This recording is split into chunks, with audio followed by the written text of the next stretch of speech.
當人生需要轉波換檔嘅時候，往往會有一種好唔舒服嘅感覺，嗰種突然之間好似要由零開始，企唔穩嘅感覺。你覺得自己好似變返一個人生初學者咁。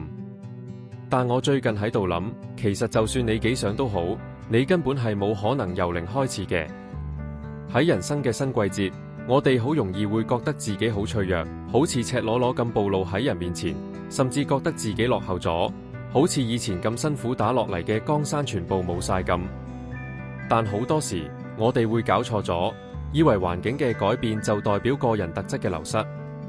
我最近都有過呢種返去起點嘅焦慮，但之後我睇返3年前嘅自己，今日嘅我已經學識咗點樣喺恐慌發作嘅時候調節呼吸，我識得點樣去劃清界線，我識得點樣獨處而唔覺孤單。呢啲都唔係需要重新再學過嘅新課題，而係我一早已經贏返嚟，打好咗嘅地基。諗下你經歷過最難行嘅嗰段路，你嗰陣揾到嘅韌性，唔會因為生活安穩咗就消失，佢一直都喺你嘅骨子裏面。成長唔係一條直線，唔係叫你掉低舊嘅自己走咗去。成長係一個螺旋。你可能會發現自己又要面對返幾年前嗰種恐懼，或者嗰種初學者嘅焦慮。雖然感覺好似原地踏步，但你睇清楚啲，你而家係喺一個更高嘅樓層去面對緊呢啲恐懼。比起上一次，你手頭上有更多工具，有更闊嘅視野，而且復原嘅時間亦都快好多。你唔係一張白紙，你係一座圖書館。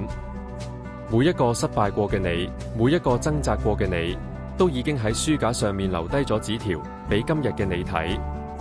所以，如果你喺呢個新篇章覺得自己好似一個新仔咁，請你記住自己嗰份無形嘅資產。你唔係從頭嚟過，你係帶着智慧出發，而呢一點就係勝負嘅關鍵。喺呢個新季節，有邊一樣你辛苦贏返嚟嘅內在根基係你帶住一齊行嘅呢？好歡迎你喺留言區同我分享。